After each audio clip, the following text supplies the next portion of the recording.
Ahmedabad municipal કોર્પોરેશનના આરોગ્ય વિભાગ દ્વારા કરાતા ફૂડ ચેકિંગને લઈને હવે સવાલો ઉઠવા લાગ્યા છે।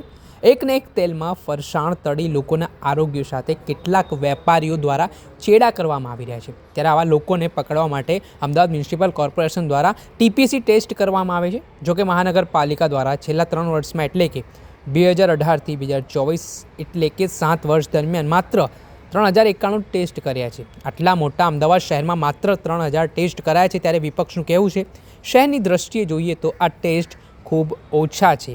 સાથે તેમણે કહ્યું છે કે વડી તંત્ર પાસે ટીપીસી માટે માત્ર 9 જ કીટ છે।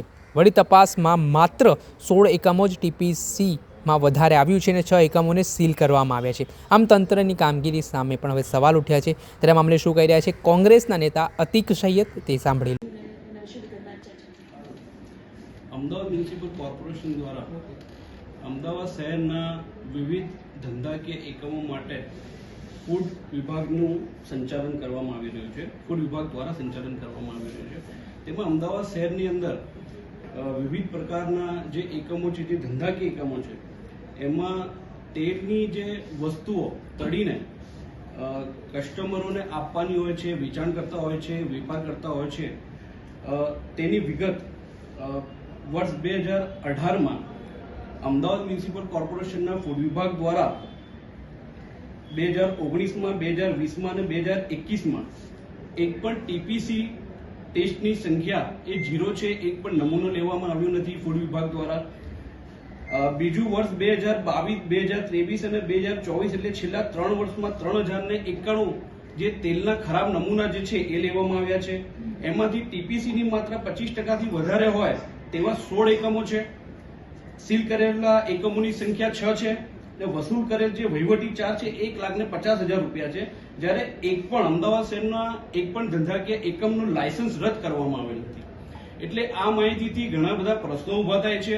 તેમાં મુખ્ય પ્રશ્ન એ છે કે અમદાવાદ શહેરના વિવિધ ધંધાકીય જે એકમો અત્યારે હાલમાં ચાલી રહ્યા છે એ એકમોમાં નિયમિત રીતે કોઈ પણ પ્રકારે ટીપીસી જે મશીનો જે છે એમાં તેલનું જે માપન કરવામાં આવે છે, જે માપણી કરવામાં આવે છે એ યોગ્ય રીતે કરવામાં આવતી નથી। તેમજ વર્ષ 2018થી વર્ષ 2021માં એક પણ ચકાસણી કોઈ પણ ધંધાકીય એકમોમાં અમદાવાદ મ્યુનિસિપલ કોર્પોરેશનના ફૂડ વિભાગના અધિકારીઓ દ્વારા કરવામાં આવી નથી।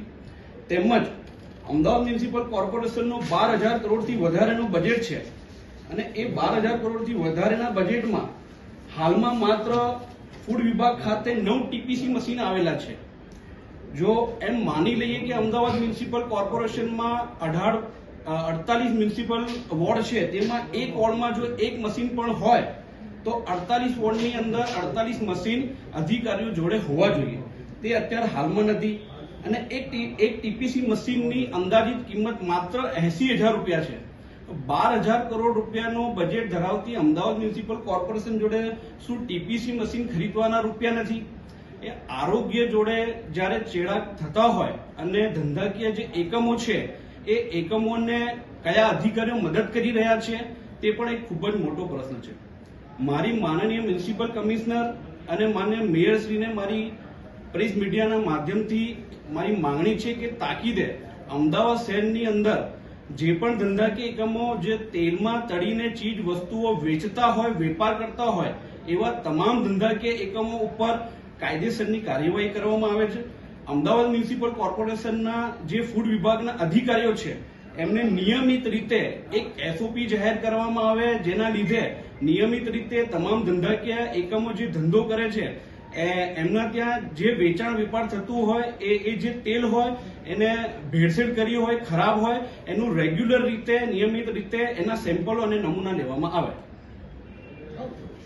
હતા કોંગ્રેસ નેતા અતિક સૈયદ। તેમને જેવી રીતે અમદાવાદ મ્યુનિસિપલ કોર્પોરેશનને ઘેર્યા છે, ફૂડ વિભાગની જે કાર્યવાહી સામે આવી છે, જેમાં કાર્યવાહી અવારનવાર ફૂડ વિભાગ દ્વારા બતાડવામાં આવતી હોય છે।